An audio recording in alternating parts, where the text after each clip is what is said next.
Olá, boa noite a todos vocês. Hoje é um dia muito especial. Estamos comemorando os 53 anos do nosso Teatro de Bolso Procópio Ferreira. E para comemorar esse dia 13 de abril de 2021, nós temos aqui pessoas muito importantes para a história desse nosso teatro tão querido, né? Nós vamos ter uma conversa, um bate-papo muito legal da Fernanda Campos, que é filha da Leninha, tão saudosa, tão querida, e que fez sua história de vida lá dentro do Teatro de Bolso, junto com Avelino Ferreira, que é o nosso convidado, que vai falar um pouco dessa história do nosso teatro.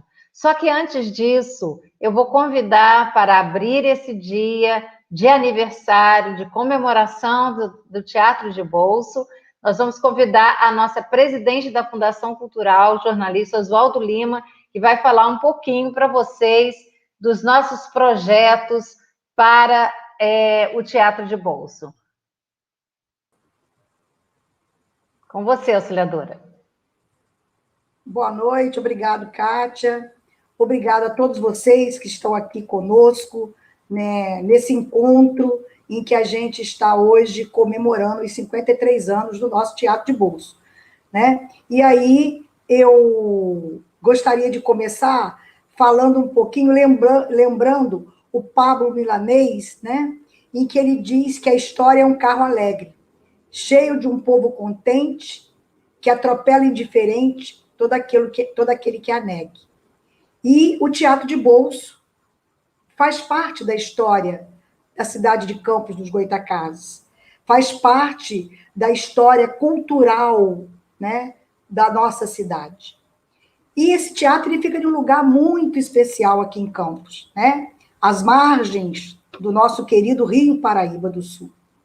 Não? Então, às margens do Rio Paraíba, banhado pela luz do luar, que quando está em lua cheia, então fica esplendoroso, o nosso Teatro de Bolso nasceu para brilhar.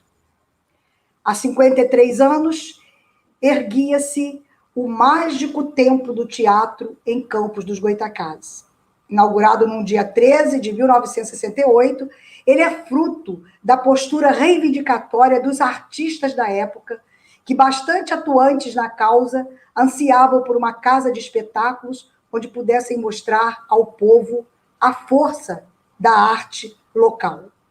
Quantos artistas nós exportamos, né, para o Brasil? Temos muitos, e muitos deles passaram lá pelo Teatro de Bolso. E ele é conhecido como Teatro de Bolso porque ele abriga uma plateia de cerca de 150 lugares. A casa do artista amador da cidade. E ela é cheia de charme e cheia de magia. E recebeu o nome de Procópio Ferreira, que é um artista renomado do teatro brasileiro. A relação do Teatro de Bolso com a arte campista, ela é visceral. Não é à toa que ele é chamado, né, da casa do artista local. Aqueles que pisarão no palco acolhedor desse teatro, carregam para sempre a emoção de ter vivido essa experiência. É um espaço onde muitos grupos de teatros da cidade participaram de festivais, de oficinas, onde espetáculos inesquecíveis foram encenados. Quando a gente entra lá pela porta da plateia do Teatro de Bolso, é possível a gente ouvir a orquestra de senhoritas tocando, as crianças como bando de passarinhos chegando para as sessões dos festivais infantis, para encontros com os fantasminhas puff, com o Chapeuzinho Vermelho, o boi e o burro no caminho de Belém, os três porquinhos, viver a experiência de mergulhar no universo dos dragões que não conhecem o paraíso. As paredes acústicas do Teatro de Bolso abraçam e carregam os presentes para um mundo onde é possível viajar por histórias. De mãos dadas, com atores, autores, músicos, sonoplastas, bailarinos, iluminadores, assistentes de uma produção que resulta do encontro entre o amor e a arte, entre a vida e a arte, entre o sonhar e o fazer. Então, são 53 anos de lutas, de resistências, de esquecimentos e de ressurreições. A pequena fachada orgulhosa ilumina-se com os cartazes que anunciavam seus espetáculos. A Beira-Rio faz reverência. Teatro é excelência. Sempre será o palco de muitas descobertas e o princípio de histórias magníficas do teatro campista. Ele é a casa do artista local. E neste momento de pandemia, né, onde nós temos protocolos sanitários para serem cumpridos, bem como também eu não posso deixar de registrar aqui, nesse 53 anos do teatro, nós encontramos também um equipamento sem condições de operar este ano, né? Se a gente não tivesse a pandemia, nós estaríamos também em uma situação de não poder operar e de trazer o público e os artistas para dentro do teatro de uma forma mais intensa. Mas, porque o equipamento do teatro de bolso, né, ele foi encontrado numa situação difícil na sua questão de sonorização, de iluminação, na sua estrutura física, e isso também iria nos impedir de estar fazendo, mas talvez a gente fizesse assim mesmo lá dentro alguma coisa, né, mesmo precisando dessas reformas todas, mas a gente não poderia, né, neste momento que infelizmente não seria possível a realização das comemorações dessa grande casa de espetáculo dos nossos artistas, com sua plateia lotada, mas nós não poderíamos deixar passar em branco esse dia 13 de abril, né? E porque o teatro de bolso tem uma história muito rica, né, marcada pela formação de diversas gerações de atores e de plateias. Então, através dessas lives, a equipe da Fundação Cultural Jornalista Oswaldo Lima, ela fez uma programação com atividades, né, online, para não deixar os nossos 53 anos passarem em branco. Então, nos dias 13, hoje, nós estamos aqui abrindo essa programação, e onde nós vamos ter uma palestra, como Kátia já falou aí, do nosso querido professor, historiador e artista, e que participou ao longo desses 53 anos ativamente, né, dessa história do teatro de bolso, e que vai trazer aqui com maestria essa história, né, para que a gente possa conhecer e trazer para vocês que estão nos assistindo essa história bonita do teatro de bolso, né? Nesse período todo em que o teatro construiu essa sua história. Então, eu já gostaria muito de agradecer aqui ao professor, historiador, pesquisador, ativista cultural intenso da nossa cidade, o professor Avelino Ferreira, por ter aceito esse convite de estar aqui conosco, trazendo a história do teatro de bolso, né? E cuja mediação ficará a cargo da nossa querida vice-presidente da Fundação Cultural, a Fernanda Campos. No dia 14, a segunda noite, né, que é amanhã, a gente convida vocês para estar aqui também, porque a gente vai ter como programação a atração de uma aula de dança livre virtual com a animadora cultural Neide Brasil.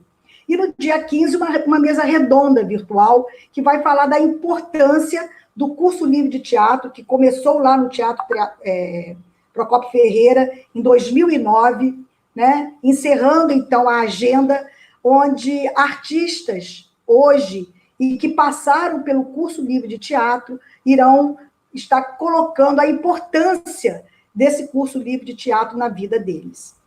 Então, gente, eu posso dizer para vocês que nós temos uma programação, um programa de cultura para a cidade, né, onde o teatro de bolso está inserido e vários projetos já foram escritos e estão sendo estruturados para, assim que a gente sair dessa pandemia e que o teatro de bolso estiver operando, para que o seu artista possa estar lá dentro e a plateia também possa estar lá dentro, nós já temos uma programação, um programa com projetos muito estruturados pela nossa equipe para o teatro de bolso. Mas o que eu posso garantir para vocês é que a nossa luta nesse momento vai ser a de promover uma reforma estrutural consistente de que o teatro de bolso é merecedor e que está precisando urgentemente acontecer, né? Então, esse é o nosso compromisso. O compromisso do governo, do prefeito Vladimir Garotinho e da Fundação Cultural, onde nós já, a partir de uma interface com as secretarias de planejamento, a Secretaria de Obras, né, nós estamos escrevendo e construindo essa reforma que já está na fase do orçamento quantitativo, né, para que a gente possa estar promovendo os procedimentos processuais e que essa reforma venha o mais rápido possível. Então, além dos projetos, né, do teatro, o nosso grande desafio é fazer uma reforma estruturante, boa, intensa, para que o nosso artista local tenha de volta o mais rápido possível o nosso teatro de bolso. Então, eu quero agradecer a todos vocês, dar os parabéns ao nosso Teatro Procópio Ferreira, que existe, né, para nos ensinar a amar nosso patrimônio histórico. Então, eu gostaria de que vocês pudessem estar aqui conosco, assistindo, ouvindo, né, e participando da palestra que o nosso professor Avelino vai falar dessa história tão bonita do Teatro de Bolso Procópio Ferreira. Muito obrigada pela atenção.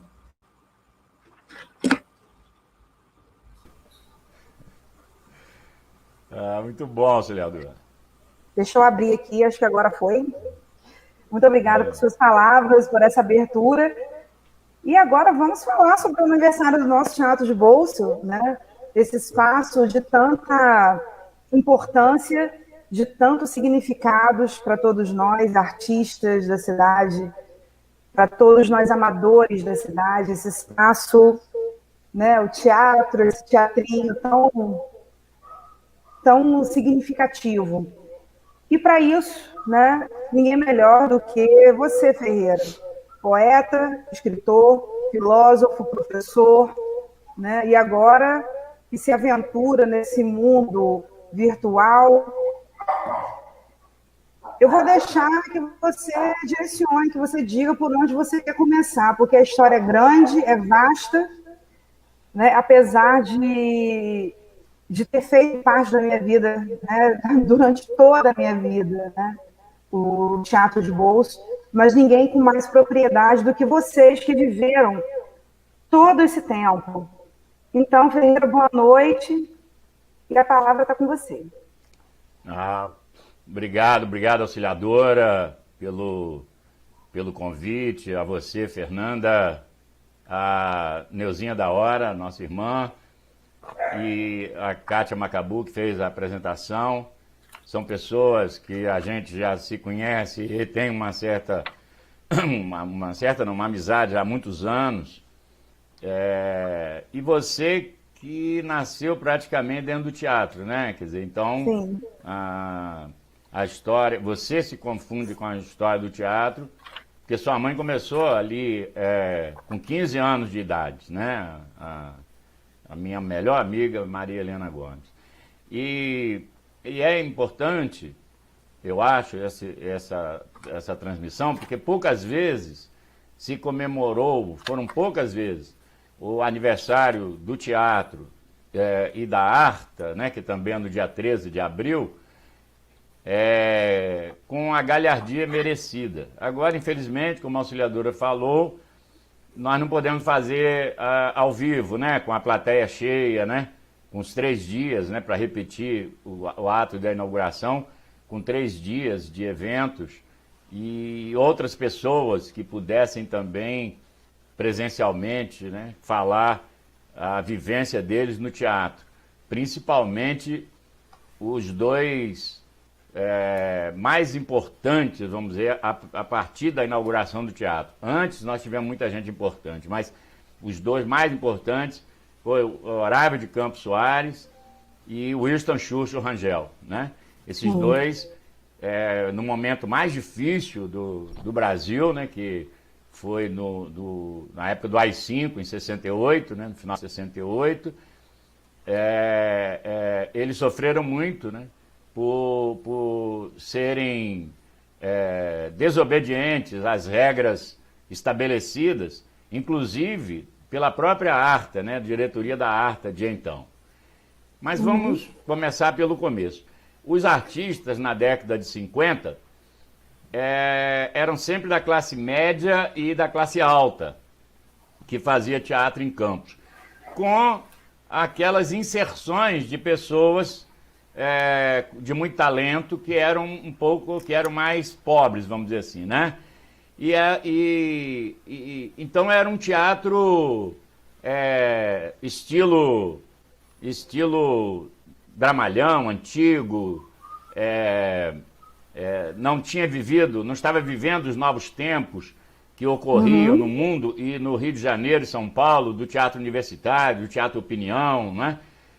O teatro experimental, era uma coisa que não ocorria em Campos. E eles se uniram, e aí você tem nomes importantes, né? Na época, ligados inclusive ao poder, que lutaram pela construção do teatro, e o prefeito de então era Zé Alves de Azevedo. Né? Pela segunda vez ele assumia a prefeitura de Campos e chega com um nome nacional da dramaturgia, que é Joraci Camargo, para inaugurar, implantar ali na Praça Nilo Peçanha a pedra fundamental do teatro. Era o Teatro Municipal de Campos, né? Isso. Naquela época era Campos, não era Campos dos Goitacazes, era só Campos. Mas não foi adiante, não fez, né?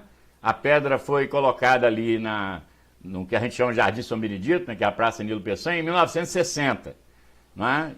Já no final do ano. Então, mas o teatro não saiu.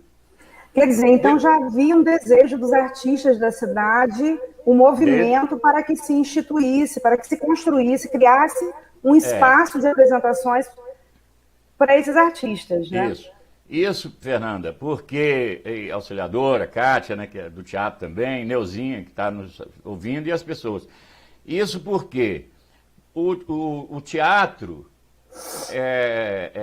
de fama nacional, que é um dos maiores teatros do Brasil, que tinha em Campos, né, pelo Capitão Carneirinho, construído na década de 20, era o Trianon. E o Trianon, pela pouca quantidade de público do teatro, o que aconteceu? Ele passou a ser cinema também. O cinema ganhou o grande público, né? Inclusive o público jovem, né? E pessoas, inclusive, pobres e tal, que podia pagar o ingresso do teatro e tinha mais afeição, vamos dizer, a tecnológica e tudo do cinema do que o teatro, né? Teatro sempre foi uma coisa mais elitista, vamos dizer assim. Ou pelo menos as pessoas achavam. E o Trianon tinha 1.427 lugares. Então, se você ensaiasse uma peça 5, 6 meses para ficar pronta, você apresentaria num dia só. E raramente um artista local ia encher o Trianon, ter 1.400 pessoas na plateia, não é? E também era caro o aluguel. O Trianon é um teatro particular, não é? Aí o que aconteceu? Eles se uniram e falaram, temos que construir um teatro. Só que a ideia era que a prefeitura construísse o teatro, né? Mas que lógico também, óbvio, o poder público, né? Para os chamados amadores, né? E Zé Alves se prontificou e não conseguiu. Depois de Zé Alves, ganha a eleição Barcelos Martins, também pela segunda vez prefeito de Campos. Essa luta dos artistas teve continuidade. Quando vem o golpe de 64, o civil-militar de 64, e Barcelos morre, não é? Eles iam caçar Barcelos, caçaram Jaci Barbeto, que era o vereador mais votado, né? foi cassado no dia 11 de abril, eu acho, de 64, e nesse mesmo dia que eles iam colocar em votação, o Barcelos e o Jaci Barbeto, o pessoal recebe a notícia de que o prefeito tinha morrido, ele tinha ido ao Rio de Janeiro, porque ele estava sendo muito perseguido aqui, ele queria saber do partido o que fazer, né? Ele vai na capital do estado, que era, na verdade, Niterói, que era a capital do estado, e a casa dele é invadida à noite, ele sabe disso, de manhã cedo ele tem um ataque de coração e morre. Então, às 11 horas, quando o pessoal se reúne na Câmara, os militares, né, para forçar os vereadores a caçar e tal, que soube da morte de Barcelos Martins, eles começaram a elogiar o Barcelos Martins, quer dizer, mudou o disco, mas caçaram o Jaci Barbeto. Com a morte de Barcelos, assume imediatamente o vice-prefeito, que naquela época era eleito, né? E foi eleito um jovem, muito jovem ainda, que era o Rockefeller de Lima. Rockefeller assume e faz, né, um jogo de cintura muito bom para se manter no poder, não ser caçado também, porque ele era do PTB. E o PTB foi caçado, assim, quase todo o país e tal, né? Sim. Bom, como ele se firmou no poder, os artistas, então, foram a ele, fizeram uma reunião, inclusive tem matéria de jornais, na época tinha crítica de teatro, etc., né? Ele foi a ele, e ele, então, cria, junto com a Câmara, cria uma lei para a criação do teatro. Mas, para que isso ocorresse, para haver uma unidade dos artistas, que já estavam lutando desde 59, o que eles fizeram? Criar uma entidade, que é a Associação Regional de Teatro Amador, a ARTA, né, para unir mais os artistas. Então, eles se uniram em 65. Isso. E quando eles foram falar com o Roque, com o prefeito, tinha um local para fazer o teatro. Por quê? Porque o barracão de carnavalesco, que era do Tenente de Plutão, porque esses cordões carnavalescos, eles já estavam também perdendo fôlego nessa época, né, nas ruas. Os desfiles eram nas ruas, né? As pessoas ficavam com a corda do lado para que o público não invadisse e eles desfilavam pelo centro. Esses cordões carnavalescos estavam perdendo fôlego e o barracão estava ali em frente ao Rio Paraíba, né, no local onde é o Teatro Bolso hoje, e fizeram então um acordo, porque criaram a ARTA e o próprio Tenente de Plutão fez parte da composição da ARTA. Então, quando foram ao prefeito, falaram, olha, nós temos o local, num acordo, né, que a gente pode fazer numa triangulação, que é Prefeitura, Tenentes Plutão e ARTA, que aí você tinha uma entidade, que os artistas até então não tinham, né? E aí, o prefeito envia à Câmara um projeto de lei fazendo essa parceria, né, constituindo isso no estatuto e tal, para que o prefeito fizesse o teatro naquele local. E 20 anos depois, o Tenente Plutão poderia ficar com o teatro. Era um convênio por 20 anos. Desde que houvesse interesse do Tenente Plutão ter o teatro para ele. Bom, com essa força, por causa da ARTA, e a disposição da diretoria do Clube Tenente Plutão, o prefeito então envia essa lei, é aprovado, e começam as obras. Né? Era um barracão de carnaval. A história do Teatro de Bolso e a história da ARTA, elas estão intimamente relacionadas, né, Ferreira? Isso. Muitos dos nossos companheiros nem sabem, né, dessa íntima relação entre a fundação de uma e o surgimento de outra. Isso. Olha, quem não sabe deve ler o livro do professor João Vicente, que é ator também de teatro, né? Já foi diretor, premiado, né? E tal. É o ator João Vicente Alvarenga. certo? Quer dizer, você tem a nova edição, né? Isso, 3 atos da história do teatro em Campos. Ele conta toda essa história em minúcias, muito bem, uma pesquisa maravilhosa. Eu acho que todos nós, ligados às artes, à cultura, né, deveria ter esse livro. Bom, com a Arta, ela é criada justamente para a construção de um teatro. O foco maior era esse, porque eles já vinham numa luta de anos sem conseguir, e perderam a perspectiva, né? Quando eles criam a Arta, eles ganham fôlego. E aí, o que acontece? As obras começam, bota aquele madeirame, etc. e tal, mas tem que lembrar que hoje as pessoas, é difícil imaginar que a prefeitura ela não arrecadava. Nós éramos um município muito rural, a despeito de ter um comércio muito forte, muito rural. A arrecadação não era como aconteceu depois, principalmente depois da Constituição de 88. Quer dizer, os prefeitos tinham que estar muito bem com os governadores para poder receber verbas. Às vezes vinha gente que assinava o cheque em praça pública e tal. Quer dizer, era muito difícil conseguir recursos, né? Os recursos iam para o Estado e para voltar era muito difícil. E a prefeitura diretamente ela não tinha esse orçamento para fazer. Então demorou, veja bem. O problema que eu acho que aconteceu, não está muito claro isso na pesquisa do João Vicente, porque ele se preocupou mais com a parte artística, né? Mas tem a parte política, ou seja, o Rockefeller, ele deixa a prefeitura para concorrer a deputado federal, entendeu?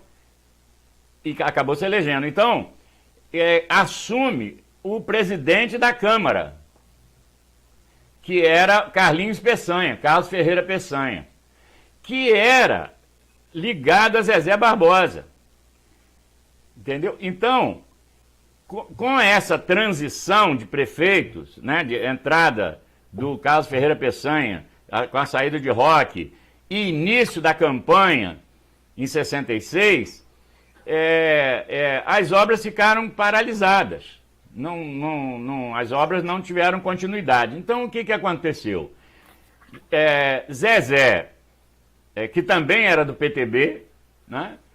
Mas esse pessoal todo, para não ser caçado, em 66 há uma grande reforma política, todo esse pessoal entra na Arena, que era o partido do governo. Todo mundo tinha medo, né, de não participar do partido do governo e ser caçado, ou perseguido, ou o que seja. E Zé Alves se manteve no MDB, porque os partidos de oposição criaram o Movimento Democrático Brasileiro. Zé Alves concorre pela 3ª vez à Prefeitura de Campos, e Zezé pela 2ª vez. Ele tinha tido pouco voto em 62, em 66 ele concorre, mas o Congresso aprova uma coisa chamada, um absurdo que criaram na época, chamado sublegenda. Então, quer dizer, cada partido podia lançar até 3 candidatos. Zé Alves lançou-se sozinho. Teve mais votos que Zezé. Só que com a soma das sublegendas, Zezé foi eleito. A Arena teve mais votos do que o MDB. Então Zezé acabou sendo eleito mesmo com menos votos. Ao ser eleito, o que fazem os artistas? Os artistas pressionam, né, Zezé Barbosa, né, para continuar a obra do Teatro de Bolso, que estava entregue ao jovem arquiteto à época, Raul Davi Linhares Correia, que foi o secretário de obras, e aí o teatro foi capengando. Quer dizer, 66, 67, as cobranças continuando de maneira organizada e tal. E aí Bibi Ferreira, né, que assim, para mim, a maior atriz brasileira, né? Eles falam que é a Fernanda, mas não é. Fernanda ficou por causa da televisão que Bibi se recusou a fazer, né? Bibi foi uma atriz completa, né? Ela fazia absolutamente tudo.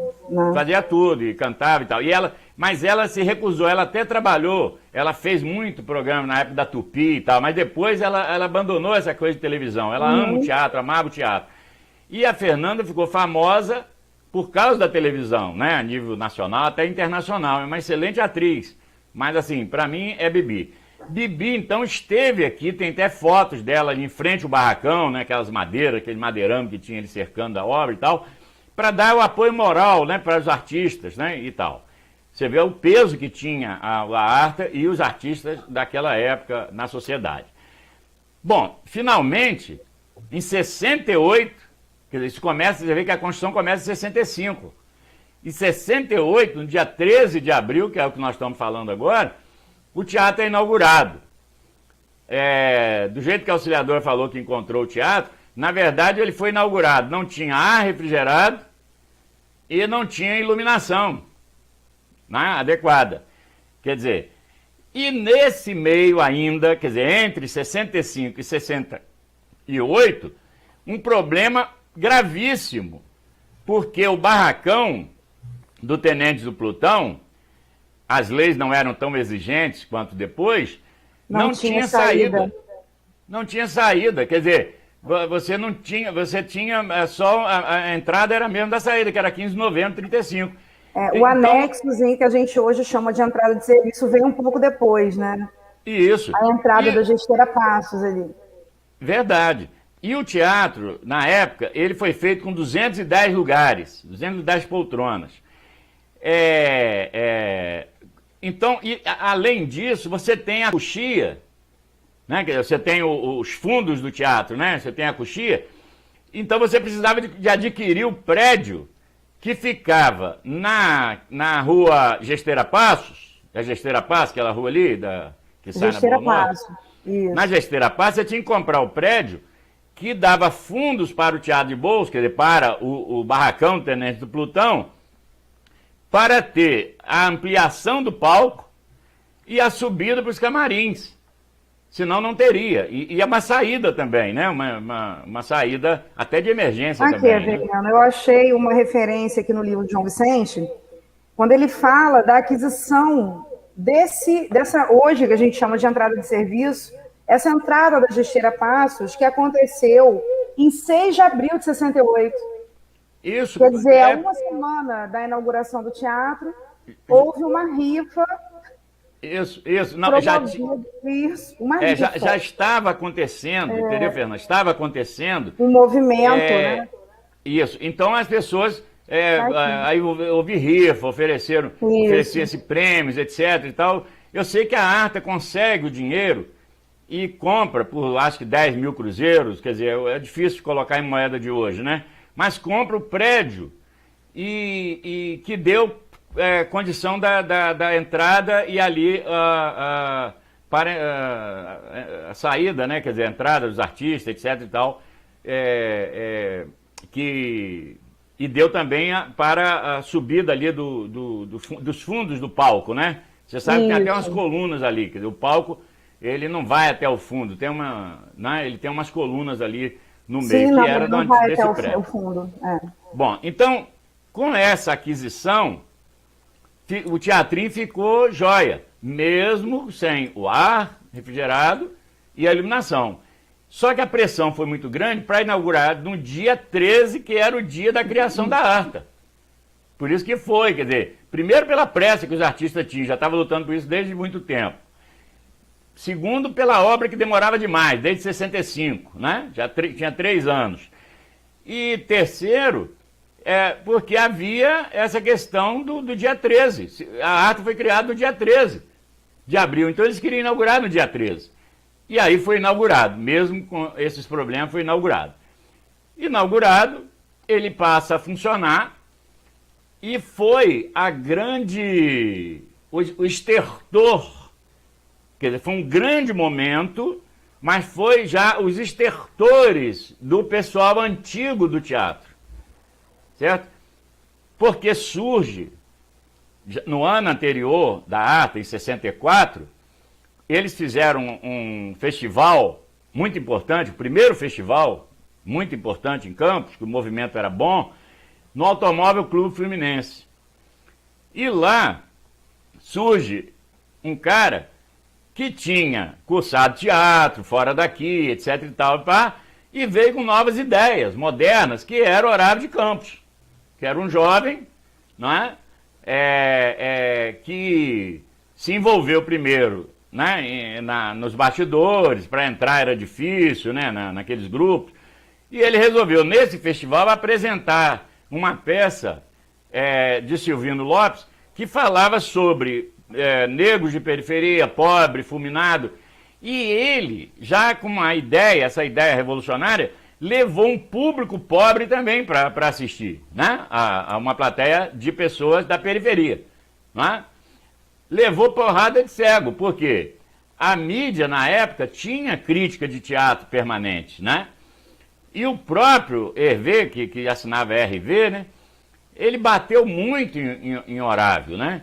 Ele dizia o seguinte, que a peça era um atrevimento, né? Levar a peça Ladra, de Silvino Lopes, e ele disse o seguinte, que o público eram os pobres, que ele chamava, o público era, como é que é? A plateia particular do grupo, ou seja, falava de Grêmio, na época chamava de Grêmio, não era grupo teatral, era Grêmio teatral. Então, era uma plateia particular, né? E como é que ele chamava essa plateia de pobres? Né? Não refinada, não intelectual, você descrevendo isso no jornal. E que seguia pelo coração, ou seja, o pessoal que não raciocina, bicho, né? Periférico. E Horácio responde, e aquilo fica até 68. Até que eles reconhecem Horácio como um cara do teatro moderno que ele já não conseguia alcançar mais.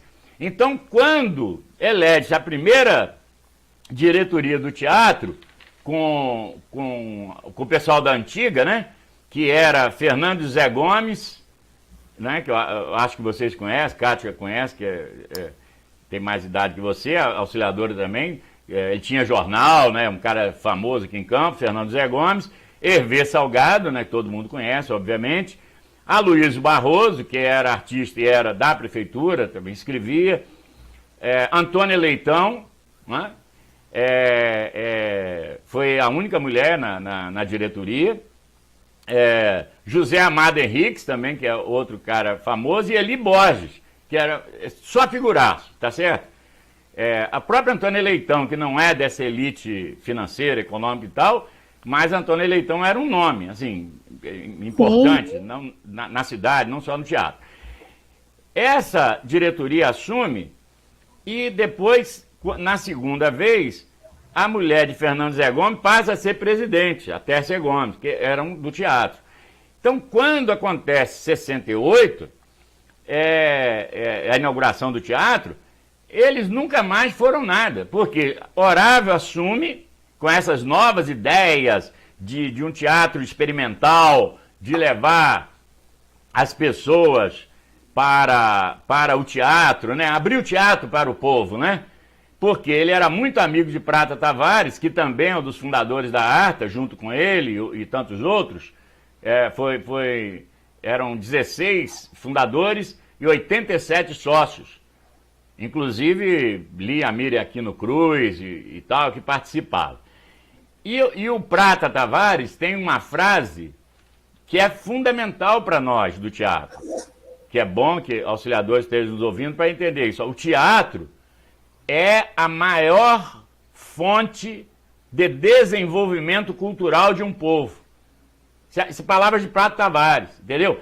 Então, Prata, que é um poeta, um jornalista, e etc., Horácio abraçou isso de tal maneira, não por causa disso, né? Horácio já tinha essas ideias de popularizar o teatro.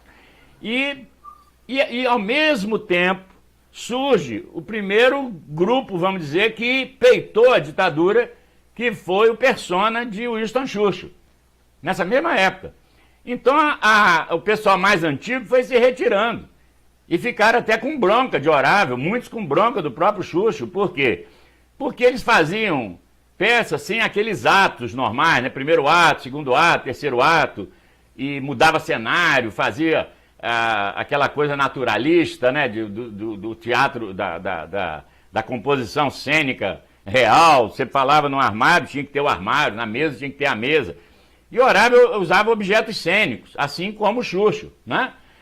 E Xuxo, como Hervé escreveu Augusta, que é uma grande peça na época, a Luiz Barroso também escrevia e tal, o Xuxo passou a escrever espetáculos, escreveu vários, e acabou sofrendo por causa do AI-5, no final de 68, que veio a coincidência, né, logo depois da inauguração do teatro.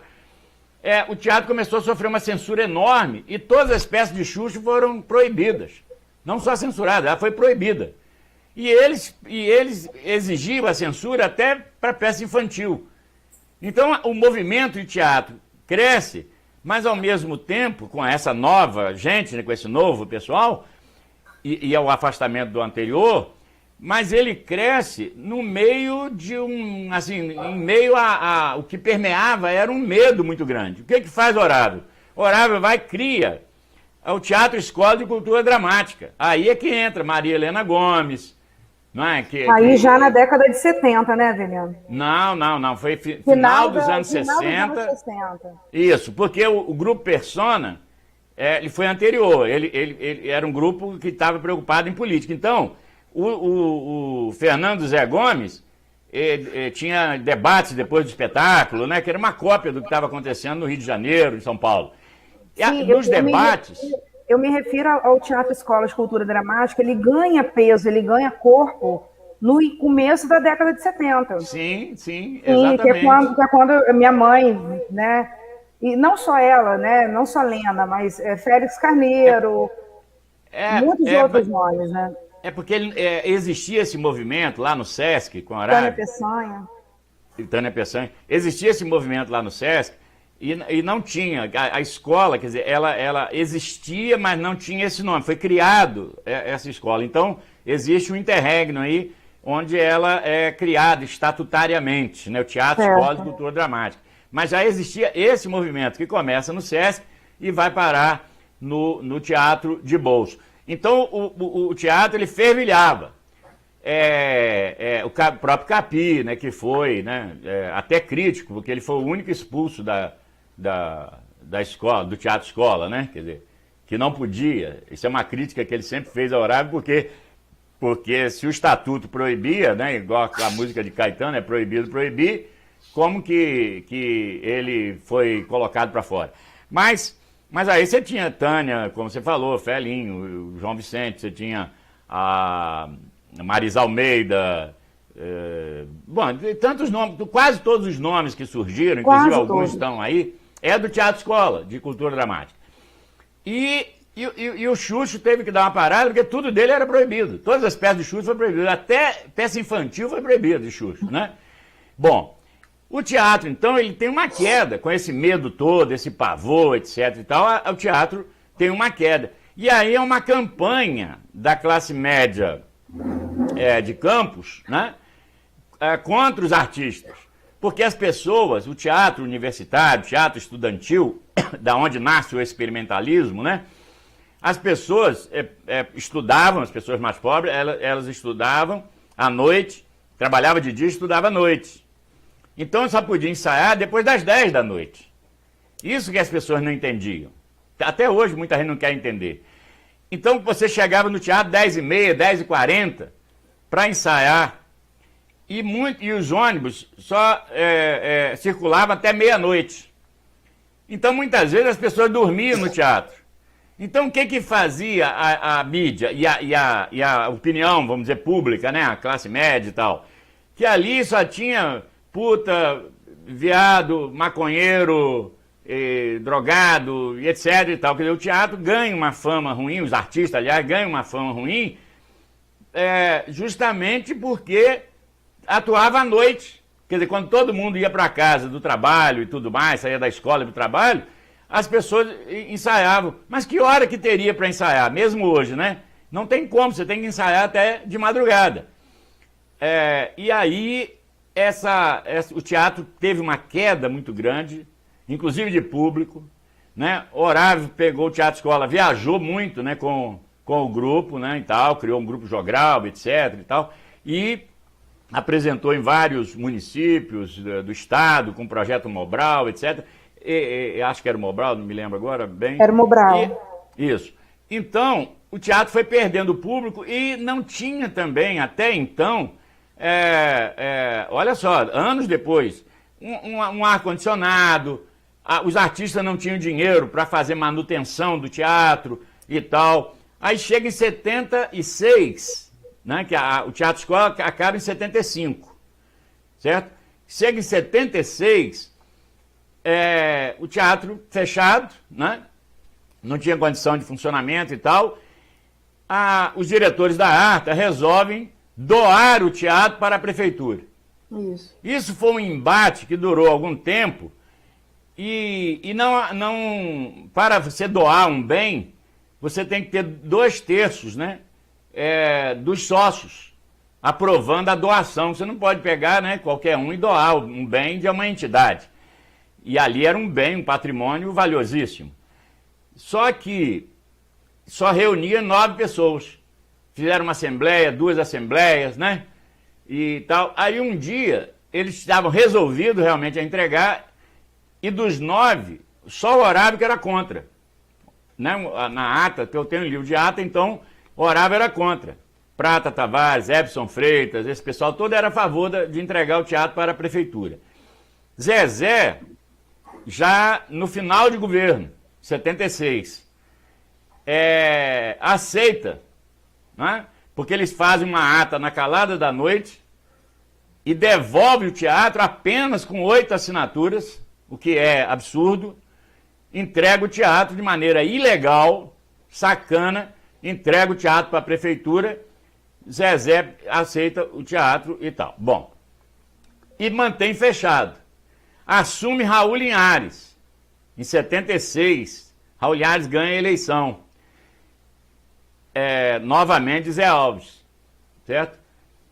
E ele ganha a eleição e as pessoas, é claro, os artistas vão conversar com o prefeito, que precisava de uma reforma do teatro, e como assim e tal. E agora o teatro já pertencendo à prefeitura, né? Quer dizer, a responsabilidade da prefeitura era maior e tal, já não era mais da ARTA. E o Raul era uma pessoa muito boa, muito, né, de bom trato e tudo mais, também sem dinheiro. Mas aí ele começa devagar e faz uma reforma, mais ou menos, no Teatro de Bolso, e nomeia Belci Drummond para diretor do teatro. Até pinta um negócio maluco. O Belci era um cara de teatro de muitos anos, né, reconhecido, pintou o teatro de verde. Foi uma loucura aquilo, né? E aí ele disse que não, mas na verdade tem provas de que foi ele que sugere o nome de Procópio Ferreira. Porque o teatro era o Teatro de Bolso, né?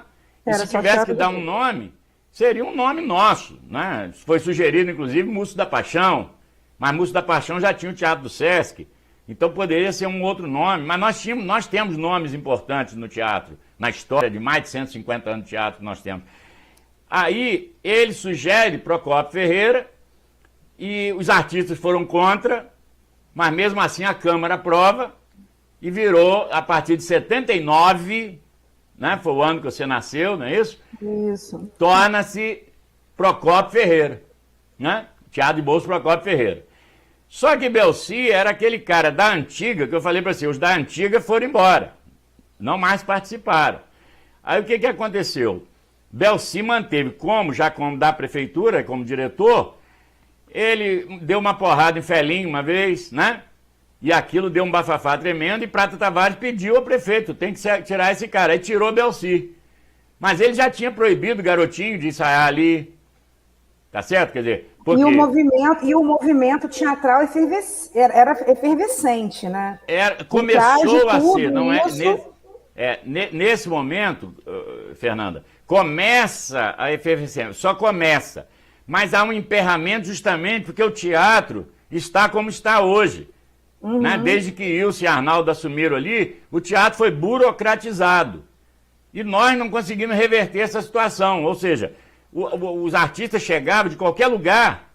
Eu, quando ia para São Paulo, para o Rio, para outras capitais, para Recife, e quando alguém falava, Belino, vou passar em Campos, passar por Campos, né, que é de Vitória, para o Rio, São Paulo, e tal. Eu falei, você chega perto da rodoviária, você chega na rodoviária e pergunta, onde é o Teatro de Bolso? Porque lá era a parada de todo mundo que chegava, de qualquer lugar, primeiro passava no Teatro de Bolso. Me lembro muito disso, tem muitas informações sobre isso. E ali, como a gente se reunia, surgiam ideias.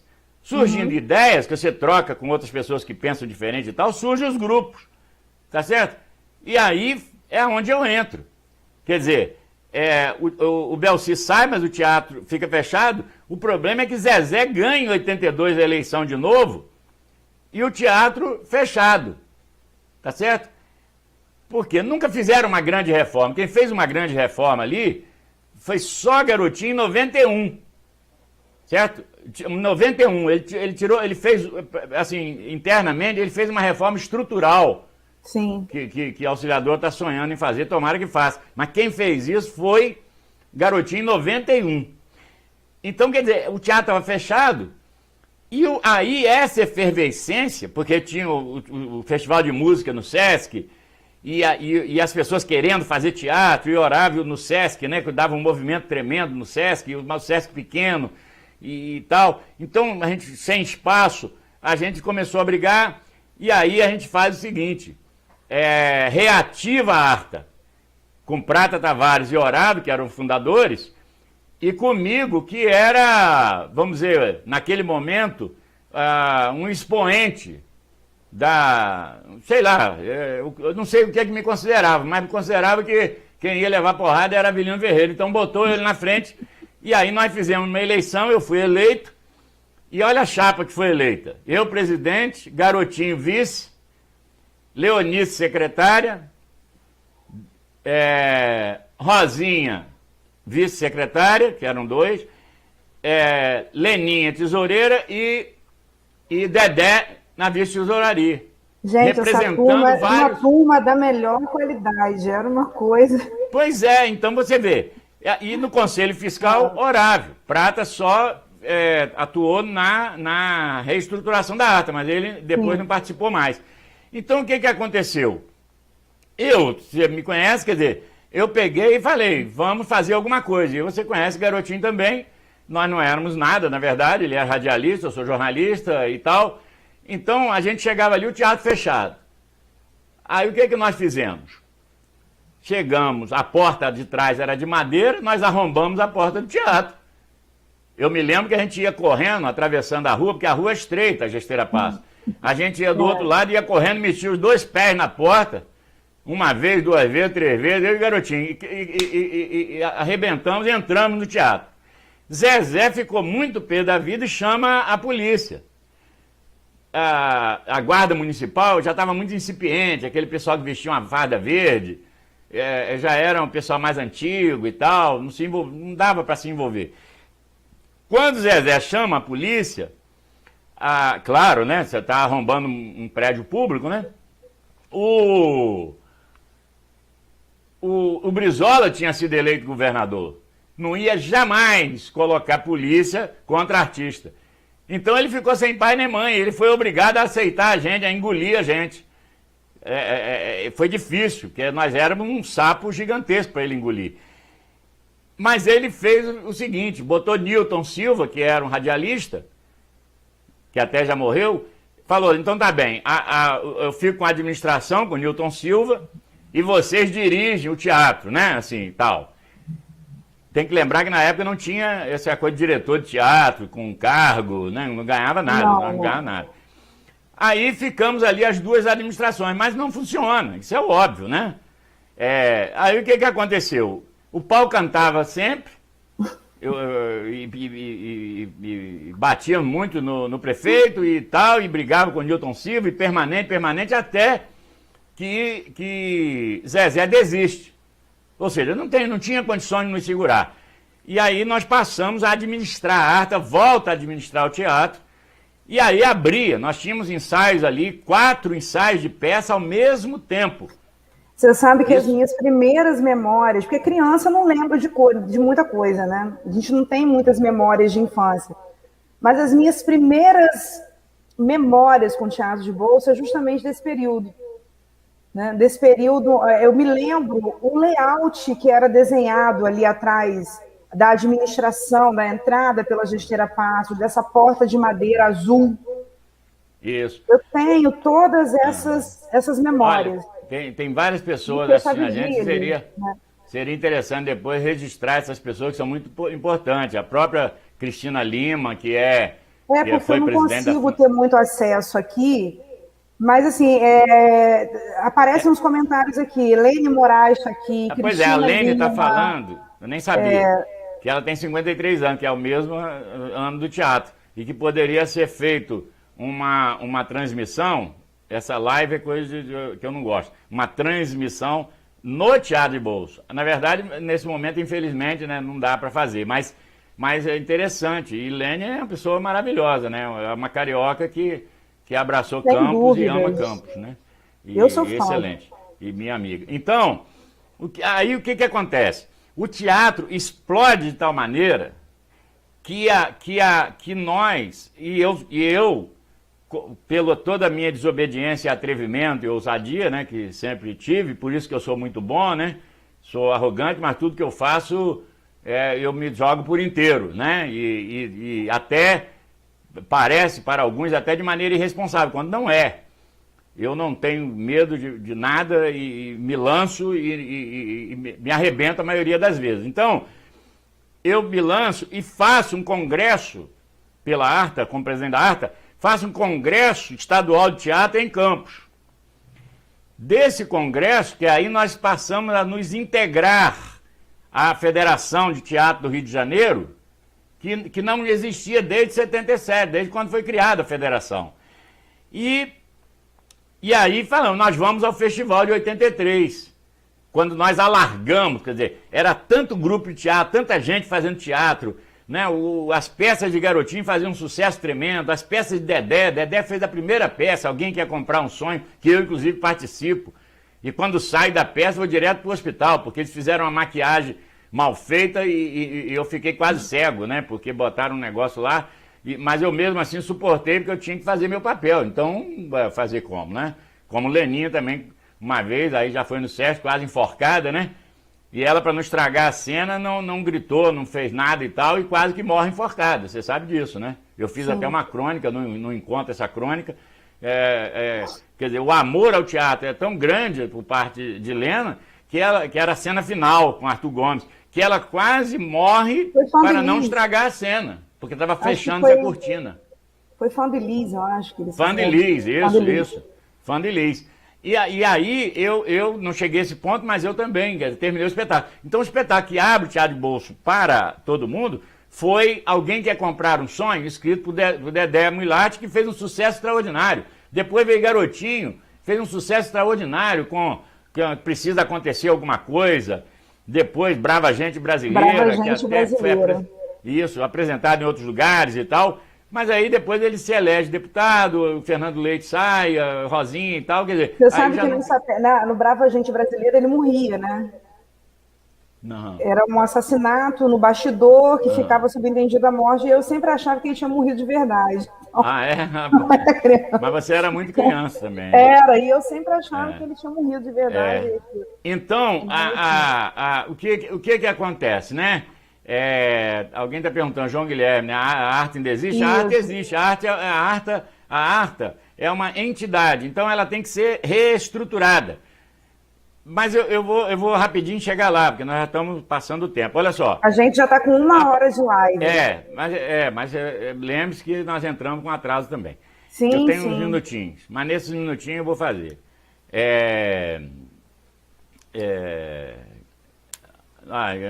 Lene Moraes, porque ela diz que é fã de nós dois. Nós somos seus fãs, Lene. Então, veja bem, eu forço a barra para o Horácio, que nós estávamos com uma peça espetacular, que era o Alto Lavrador. Falei, Horácio, com esse boom todo do teatro, nós temos que botar a cara fora daqui. E aí o Festival Estadual de Teatro, promovido pela Federação, Horácio falou, não, eu não vou participar de festival. Certo? Ô, Roseni, um abraço, hein? Roseni é minha amiga de muitos anos também. Você fica velho, né? Fica cheio de amigos de muitos anos. Então, Horácio falou, não participo de festival, porque ele tinha tido uma decepção em 77, quando fundou a federação, né? Que ele foi lá e a peça dele não ganhou, alguma coisa assim, ele ficou irritado. Bom, eu falei, não, mas essa peça aqui nós temos que tirar daqui, não importa se não ganhar festival ou não, nós temos que ir lá participar, né? Assim, ele vai e fala assim, então tá, sejamos democráticos, bota em votação. Mas faz um jogo para poder ganhar, entendeu? Mas eu sou político, eu mexi nos bastidores e tal, e o grupo votou contra o diretor, ou seja, votou pela participação no festival. Aí ele não Que podia bom, também né? dizer que não. Fomos ao festival, Fernando, ganhamos o primeiro lugar, encheram de elogios, e fomos convidados, eu tinha relação com o governo Brizola, para apresentarmos em 84, no Rio de Janeiro, esse espetáculo, o Alto Lavrador, que nós ficamos em cartaz 5 anos, nós apresentamos em vários lugares no Rio de Janeiro, e terminando com o Teatro Carlos Gomes, no Rio de Janeiro, lotado, e na fila primeira nós tínhamos Luiz Carlos Prestes, Que honra. Tônia Carreiro, entre outras pessoas importantes. Nossa. E Rosinha era do grupo. E um texto muito visceral, né, Ferreira? Isso, O Alto do isso. Lavrador é um Isso. clássico do teatro Verdade. campista, é um clássico. E Rosinha era do grupo, quer dizer, ó, Rosinha tinha casado, Garotinho tinha o grupo Abertura, e ele tinha um ciúmeiro tremendo, porque Rosinha não saía do nosso grupo, entendeu? Porque ele achava o seguinte, agora eu sou casado, ela vai pro grupo dele. Não foi, ela ficou no nosso grupo. E ela fazia um papel importantíssimo. Só falando do Alto do Lavrador, eu queria só fazer uma observação, porque em 2016 foi a nossa última grande direção no curso livre de teatro, né? Principalmente de Neuzinha da Hora, que hoje é a coordenadora do Teatro de Bolso, e da minha mãe, Maria Helena Gomes. Nós remontamos o Alto do Lavrador com os alunos do curso livre de teatro. E foi uma coisa inimaginável. A emoção daqueles jovens levando aquele texto para a cena. A gente apresentou até no Trianon. O texto é muito bom. Nossa, foi incrível. Foi só quem viveu aquilo ali para poder... Mas aquilo, saber. você tem que imaginar... Maravilhoso. A Cristina está dizendo aqui que me admira muito. Admiro você também, Cristina. Brigo com você, mas é de maneira afável também. Cristina. Aí, o que acontece? Essa peça foi aplaudida de pé, para um teatro lotado no Rio de Janeiro, entendeu? Assim, aí Horácio cresce na briga, né? Óbvio, né? Que é o nome de Horácio que aparece, ele é o diretor, etc. Aí fomos convidados para ir para outros lugares, concorrer em Anchieta, Espírito Santo e tal. Diretor e autor, né? Ficou anos em cartaz. Bom, com esse sucesso todo, o que acontece? Campos vira espelho, olha só, pela primeira vez na história, mas vira espelho para a própria federação. O que acontece? A federação vem aqui e diz assim, Avelino, precisamos de você. A Cristina Lima disse que sem briga não tem graça. Não tem graça. Mas veja bem, os caras vieram, Fernanda. Você vê a importância de Avelino Ferreira nesse negócio, né? Eles vieram e falaram assim, precisamos de você. Desculpe pela minha arrogância, como você também é arrogante, então nós nos damos bem. Aí, eu falei, tudo bem, porque eles estavam no fundo do poço. Foi uma eleição até assim, em ano par, que não que era sempre ano ímpar. Foi 86. Eles vieram, eu fui eleito presidente da federação e falei, só vou se Leninho for comigo. A eleição, né? Não, mas não pode ser dois do mesmo município, aquelas brigas todas. Eu falei, então não vou. Aí eles aceitaram Lena, então, como minha diretora. Então era eu e Lena. Aí eles tinham sede ali perto do Amarelinho, no Rio, né? Eles têm uma sede ali da federação. Gente, eu e Lena, o que nós fizemos na federação, não está no gibi. A federação, nós fomos premiados no Teatro João Caetano. Nós abrimos a Casa de Cultura Pascoal Carlos Magno. Nós encaramos uma vez o Sesc estadual, quando eles falaram assim, não tem condição de fazer, tá, em Barra Mansa, blá, blá, blá, não tinha dinheiro, não tinha nada, né? Eu falei, olha só, eu tenho todos os recursos que a federação tem, a federação não tinha um centavo, não, Fernando. Eu falei, todos os recursos que a federação tem, porque eu falava com altivez, né, com arrogância e tal, então parecia que eu era até gente grande. Falei, todos os recursos que a federação... E a gente comia pão com salame. Todos os recursos que a federação tem, eu vou pro Jornal Nacional e vou dar um pau no Sesc. Aí a mulher ficou apavorada, ninguém chegou a isso para ela. E aqueles grandes festivais, o final dos anos 80, início dos 90, né, eram coisas extraordinárias. O de Barra Mansa foi extraordinário. Pois é, foi extraordinário. O de São Fidélis, o de Campos, né? O de Campos? Foi soberbo. A gente ficava alojado no CIEP da Lapa. Todos os artistas, todo mundo morava em Campos, mas todo mundo queria ficar junto, né? Mas tudo então, isso... a gente ficava alojado ali também, era muito bom. Mas tudo isso olha só, graças à Arta, a antiga, o pessoal antigo que cria o teatro de bolso, não é? Consegue o teatro de bolso e que nos dá estrada, afasta. Né? Porque o teatro de bolso, não sei se a auxiliadora sabe, e quem está nos assistindo, olha só, já estávamos numa nova era, né? O mundo mudando em 68, com as barricadas de Paris, né? E com tudo que aconteceu de 68 para cá, as passeatas no Rio de Janeiro, na China, em todo mundo, né? Em 68, o teatro, que ali no fundo do palco, as pessoas não sabem, ali é um poço d'água para dar sonoridade. Ali o Teatro de Bolso tem uma acústica maravilhosa, né? E tinha um lugar, uma escadinha ali dentro com o ponto. Chiquinho Vale era o ponto. Ele tinha uma maior raiva de orar, porque orava, fazia os atores decorarem o texto, não precisava de ponto. Porque o ponto é que ficava com o texto na mão, com a luzinha ali debaixo do palco, soprando para os atores, né, as falas, tá certo? Esse teatro já acabou, quer dizer, o Teatro de Bolso foi construído com isso, mas acabou. Marcelo Sampaio, meu amigo, minha admiração, hein? Então, o que acontece? Quando tudo isso muda e nós ganhamos a federação, olha só, porque aí eu fui primeiro chamado para salvar a situação da federação. Eu fui um bom presidente, reconhecido pelo Estado, que quando veio a eleição, 2 anos depois, eu falei o seguinte, olha aqui, que tinha um pessoal que falava assim, lá na UERJ, né, quando fizemos o congresso na UERJ, ai Ferreira, sou contra, né? Isso rodava, né, centenas de pessoas falando isso no auditório, né? Ai Ferreira, sou contra e tal. Pá. Aí eu falei, olha só, se vocês quiserem votar em mim, votem, se não quiser, dane-se. Eu espero que vocês não votem em mim.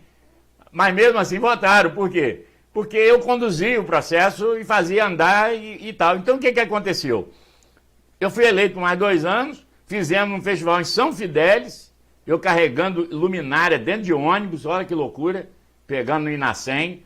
Fizemos e abrimos a casa de Pascoal Carlos Magno, que depois virou sede dos festivais da Federação Permanente. Sim. Aí, quando chega, elegemos Lena, depois o Teatro de Bolso institucionalizado, né? Ele passa a ter um diretor, né, até ganhando a grana e tudo mais, que na época não ganhávamos nada e tal. E quando vem a Arnaldo, que eu era radicalmente contra, mas a garotinha achava que o problema não era de Arnaldo, era de Ilse, aquelas coisas e tal, o que acontece?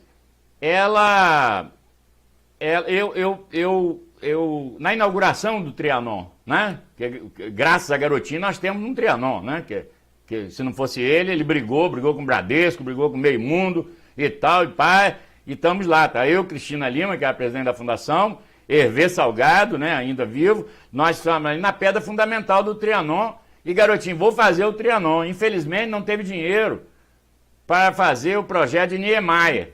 O projeto de Niemeyer é belíssimo, lindíssimo, mas não teve. Aí ficou aquele bolo ali, um bolo, né, ali, sei lá, eu não gostei daquela arquitetura, mas tá lá o teatro. Não fomos chamados, os artistas não foram chamados para opinar. Então é bom que a auxiliadora saiba, e Kátia também, que a acústica do Trianon é ruim. Se você não tiver de microfone e tudo mais e tal, não funciona, né? Ali, teatro. E diferente do Teatro de Bolso. O Teatro de Bolso tem uma acústica maravilhosa, né? E tal. Então, Pedro Carneiro, um abraço para você, meu amigo. Ele lembrando aqui de várias pessoas que passaram, né, ali. Pessoas importantíssimas. É claro. Então, para terminar, essa história, quer dizer, que vai redundar, quer dizer, ó, na intervenção no Teatro de Bolso, por Wilson Viana, que na verdade mandava na Fundação Trianon, embora não fosse a presidente, era a Ângela Félix, não é? Ela faz uma intervenção para burocratizar o teatro, entende? Quer dizer, e a reforma maior que Garotinho fez em 91, porque essas coisas de muito movimento, que havia muito movimento, né? Você tem que manter, é a manutenção. Então, quer dizer, gastou-se muito dinheiro, porque começou a vir muito dinheiro, mas não houve manutenção adequada do teatro, né, a partir dessa grande reforma. Então, quando chega na era Arnaldo, o teatro foi burocratizado e os artistas perderam seu espaço de ensaio, espaço de encontro, né? Nós não podemos entrar, tem um guarda ali na porta, uma corrente, e etc e tal, que eu espero que quando passar a pandemia, a Auxiliadora, como presidente da fundação, se ela não morrer até lá, espero que não, né, que essa pandemia está levando muita gente. Gente, Ferreira adora olha, fala que todo mundo está com o pé na cova, é demais. Não, mas não é tanta gente Ferreira, morrendo. Aí, se ela estiver viva, ela fazer com que o teatro, Fernando, e você está lá também, espero que continue, Neuzinho e tal, fazer o teatro voltar a esse movimento que nós criamos, que a própria liderança maior hoje, que é Garotinho nossa, criou junto conosco. Ele que criou, entendeu? Quer dizer, então, voltar a esse movimento. Né? Essa é a nossa grande vontade, é o nosso grande desejo, né? Fazer com que o teatro seja, de fato, né, como o Marcelo Sampaio colocou aqui agora há pouco um comentário, a casa, é a nossa casa. Sim. Né? É o nosso lugar de referência, é o nosso lugar de pertencimento. Né? Aquele colocou aqui de novo, né? O Teatro de Bolso é a verdadeira casa da classe teatral campista, e Isso. Ainda que a gente se apresente em outros palcos, até dentro da cidade mesmo, mas é o Teatro de Bolso, né, o nosso grande... O grande palco, né? É o nosso templo, porque o templo do Trianon, o Trianon é o que eu orava falar, o Trianon é um teatro burguês, é um teatro para apresentações de peças, não é um teatro para você usar ensaio, toda hora tá entrando, saindo, entendeu? O Teatro de Bolso não, gente, o Teatro de Bolso é nosso, pro ponto de encontro, sabe, do buchicho e tal, quer dizer, então isso tem que ficar aberto e tem que ficar a cargo, não de apenas um diretor foi nomeado e ele é um servidor público, né? A Auxiliadora botou aqui que nós vamos estar vivos. Tá. Nós vamos estar vivos. Mas ela é protegida por Deus, eu não sou, né? Então ela pode estar e eu não estar. Mas tudo bem, porque eu também não faço Ferreira, falta. não está na hora da catequese. Tudo bem. Mas então, veja... então...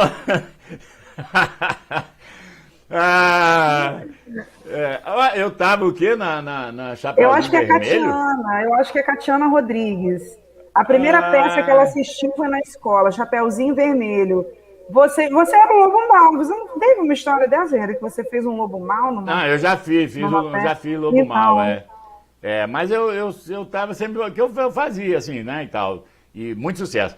Ao ponto, é bom lembrar isso, porque, olha só, o movimento de teatro, Auxiliador, chegou ao ponto tal, você sabe disso, mas você é ligado à educação, não ia. Olha só, e quem está me ouvindo. Nós tínhamos, ocupamos, né, na época da Arta, olha a importância da Arta, né, e claro, do Teatro de Bolso é importante, mas por isso que eu comecei com a questão da Arta, e estão amalgamados, né. Ó, o Senac, nós usávamos o Senac, lá no Parque Leopoldina, usávamos Academia Campista de Letras, que todo domingo tinha teatro infantil ali, inclusive com o Ricardo Lavalles, né, a própria Rosinha, e tantas outras pessoas que trabalharam ali no teatro infantil. Nós tínhamos o Teatro de Bolso, o Teatro do Sesc, tinha o auditório do CREC, Aquele auditório do CREC, na época de Bete Araújo, Isso. que era coordenadora ali do CREC, e na época era CRECT, né, e tal, que era regional, ali tinha um auditório, ela deixou a gente, inclusive a auxiliadora assumiu ali, na posse dela, né, como coordenadora. Ali nós fizemos como um teatro, ali tinha apresentações de teatro. E o Cisneiro ainda cria na Rua 7 de Setembro uma sala de ensaio, que era mais uma sala de ensaio, mas também de espetáculo. Então você vê e isso ao mesmo tempo. Você tinha muitos espetáculos, Fernando, ao mesmo tempo. A briga no Teatro de Bolso, porque a gente falava assim, ó, só pode ficar 2 semanas. E a pessoa queria ficar 4 finais de semana, né, de quinta a domingo. E eu falava, não, eu tinha que atender as pessoas. Então botava em votação, quebrava o pau, porque as pessoas brigavam, porque era pouco. Porque tinha público e tinha peças, muitas peças experimentais, peças tudo de todo jeito. Já né? teve épocas, né, Ferreira, que a gente tinha peça infantil à tarde, peça adulta à noite, no mesmo final de semana. Isso era muito comum, né? Muito comum isso. Aí tinha que trocar a luz, e trocava tudo, e trocava cenário, uma correria, um frenesi. Isso era muito comum. É bom você falar isso, porque você é uma pessoa nova, que a pessoa fala assim, não, ele está falando de um passado, né, que já foi um tempo, que era bom. Não, foi porque havia um movimento. O primeiro movimento que nós criamos na Arta, eu e sua mãe, foi o teatro na escola, que tivemos apoio de Bete Araújo, que era coordenador do CREC, e entramos nas escolas. Foi aí que surge Neuzinha, no José do Patrocínio, que era o colégio dos Pretinhos, nós fomos para lá, eu e Helena. E Felim Carneiro ia para um lado, a Leonice para outro, foi para o IEPAM, né, e tal. Lá no IEPAM surgem os branquinhos, e Heidenfeld entre eles. E no José do Patrocínio surgem os pretinhos, que eram as irmãs da hora. O Neuzinho tinha 14 anos. Eram as irmãs cajazeiras. Só que no IEPAM, olha só, no IEPAM, Joani Sanguedo expulsou os artistas de lá. Não queria essa gentalha, né, lá na escola. Aí nós fomos e abrigamos dentro do Sesc.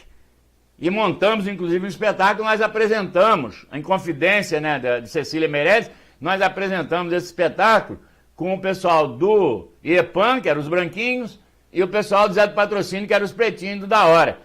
E apresentamos na UERJ, no Rio de Janeiro, entendeu? Não sei o que, da Inconfidência, né, de Cecília Meirelles. Ou seja, o teatro na escola, o trabalho que a gente fazia de graça, né, fez gerar muitos artistas. Então, quando nós assumimos a fundação em 2009, não é? Pela primeira vez, lembrando, hein, gente aí e tal, primeira vez que eu sou governo, porque o pessoal acha que eu sou amigo de Garotinho desde Garotinho, né, quando ele era garoto ainda. Garotinho me considerava um velho, porque eu sou bem mais velho que ele, mas nem tanto. Mas eu era muito barbudo, usava terno e tal, e Garotinho me botava essa velharia aí e tal, e falava assim. E Rosinha tinha 16 anos, então, quer dizer, eu conheço eles e tal, aí o pessoal acha que eles ganharam o governo, eu sempre fui governo, eu nunca fui governo. Eu e o Garotinho sempre quebramos o pau, embora sempre juntos, né? Quer dizer, eu apoio ele, admiro ele demais, sempre falei isso, mesmo brigando com ele e tal, mas nunca fui do governo. Aí chega em 2009, eu vou para o governo e a primeira coisa que a gente faz, é óbvio, como a auxiliadora falou no início, o curso livre de teatro, que a gente queria uma escola de teatro. Mas para ser escola, para ser diplomado e tudo mais, o MEC não aceita, entendeu? Qualquer um, você tem que fazer o curso, como que hoje tem no IFE, né? Quer dizer, e nós não queríamos isso, nós queríamos um livre para que todo mundo possa fazer teatro. Você, para fazer teatro, não precisa ter curso superior, ter aquele, igual jornalismo, né? Que as pessoas ficam exigindo diploma e a maioria do que forma aí não sabe nem escrever. Tem um comentário aqui, Ferreira, do Wesley Cabral, que foi aluno da nossa primeira turma do curso livre de teatro. Que maravilha. E hoje o Wesley é um ator formado pela Unirio. Né? Ele está dizendo aqui que o primeiro palco que ele pisou foi o palco do Teatro de Bolso. Né? Muito bom então, isso, Wesley, a gente é que tem orgulho demais da história que vocês construíram. Né? Muito orgulho, muito. Óbvio, então, inclusive, imperdível bate-papo com os nossos ex-alunos do curso livre de teatro, Na quarta-feira, na quinta-feira. Quinta-feira, amanhã é Neide Brasil. Pois é, mas veja bem, Fernanda, para terminar. A importância, como a auxiliadora falou no início, tá certo? Que ela fala do curso livre teatro, e que todos que estão nos ouvindo, e a própria auxiliadora que hoje tem a caneta na mão, é a dona do pedaço, tem que entender o seguinte: o curso livre teatro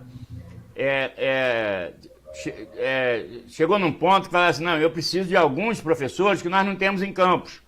Então, tinha que trazer do Rio de Janeiro, porque tem coisas que a gente não tem. Não é? E nós trouxemos um cara do Rio de Janeiro excelente, que fez um trabalho excelente.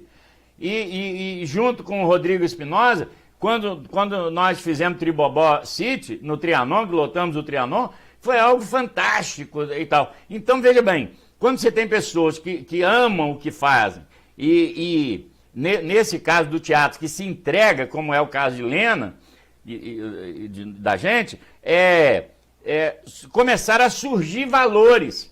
Surge valores como? Quando a gente fomenta. Né? O senador está dizendo que cultura e educação são irmãs íntimas. São irmãs íntimas, mas a cultura vem primeiro. Eu sempre discuti isso com a auxiliadora, né? Porque a educação, ela é formadora. A educação bota o sujeito numa forma, né? E o teatro, ele é livre. A arte, né, a cultura, ela é livre. Você pinta e borda e tal. Então, eu sou mais ligado à cultura do que à educação. Até porque a cultura vem primeiro, né? O ser humano é cultura, né? Senão não existiria humano, né? O humano é cultura. E a educação só surge depois. E essa educação formadora só surge na Idade Média. Porque mesmo as escolas da academia ou liceu, né, de Platão, Aristóteles, essas escolas, assim como tinha outros também no Egito, em outros lugares, na Mesopotâmia e tal. Aliás, escolas formais só na Grécia mesmo, que é a academia primeiro, depois o liceu de Aristóteles. Essas escolas, elas não criavam prisões, né? Cercados, ou seja, não eram para formar ninguém. Tanto é que Aristóteles foi aluno de Platão mais de 20 anos. Não tem assim você se formar, entendeu? Você não entra numa forma, você tem o pensamento livre. E a cultura é liberta, a educação aprisiona. Então, quer dizer, eu acho que é importante que a educação faça, óbvio, no mundo de hoje você não pode viver sem ela, mas a cultura tem que vir antes. Tem uma frase de Adão Pereira Nunes, que é um dos maiores sujeitos dessa terra, que ele diz, quando ele fugia da ditadura militar, que ele foi caçado em 64 e foi parar no Chile, ele adota o nome que o nome dele é Adão Manuel Pereira Nunes. Então ele adota o nome de Manuel. E como se fosse um codinome, na verdade também é nome.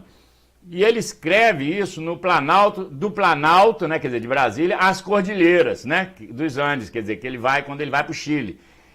E ele passa por uma universidade que o amigo dele era reitor. E aí ele pergunta como que está, né, aquela juventude e tal. E o reitor diz para ele, uma faculdade de engenharia. Fala para ele, olha, meus alunos, Adão, vão ser ótimos engenheiros, mas mal saberão assinar seus nomes. Então, você vai, quando que eu queria dar aula, eu desempregado, fui dar aula na faculdade de filosofia, que estava abrindo uma vaga na faculdade de medicina, para dar aula de filosofia, que a mulher que dava aula é do Rio de Janeiro e ia embora. Jair era o diretor, né, o presidente ali da fundação, e César Rondo, meu amigo, era professor lá, é professor, né? Eu falei, vou lá para falar com César e com Jair, que eu estou à disposição e preciso de um emprego. Aí reúne o diretório todo, aqueles médicos todos e pá e tal. A primeira coisa que eu falo é o seguinte, olha, eu conheço, das grandes categorias que eu conheço, as 3 mais imbecis são professores, médico e advogado. Levei pancada de cego e aí na saída o Jair, o César fala para mim, é assim que você quer o emprego? Quer dizer, não consigo. Por quê? Porque eles já entram, Fernando, nem todo mundo te compreende. Nem todo mundo consegue compreender você. Mas eles entram, auxiliadora, veja bem, eles entram já na medicina, pensando quando é que eles vão ficar ricos. Eles entram para ficar ricos em 5 anos. Entendeu? Quer dizer, eles querem se formar e ficar rico. E é verdade, porque é um grupo seleto que faz medicina. Eles não abrem faculdade de medicina como abre de letras e pedagogia e tantas outras, entendeu? Isso é para pobre. Agora, a elite não, médico, né? Sempre foi elite, continua sendo, né? Infelizmente, porque eles não abrem faculdades, né? Assim, genericamente, das universidades, você vê. E o cara não tem 8 mil, 10 mil para pagar de mensalidade, né? E as vagas nas universidades são restritas e não é interiorizada. Então, o que querem eles? Eu digo em sua maioria, quando individualizamos, as pessoas individualizam, é ganhar dinheiro. E nós somos amadores, isso é bom que se registre, porque amamos. Não é porque amador virou sinônimo no Brasil de aprendiz. Também é amador, quer dizer, é algo mal feito, né? Então é amador. A gente fala isso em outras profissões. No nosso caso, não é. É bom das pessoas estarem nos ouvindo pensar o seguinte: nós fazemos porque amamos. Eu nunca quis ser profissional do teatro. Quando veio o sindicato aqui, eu dei toda a cobertura ao sindicato para cadastrar os artistas, serem profissionais e tal, mas eu sempre me recusei. Eu não sou profissional, eu faço por amor, eu faço porque gosto, eu faço pelo prazer.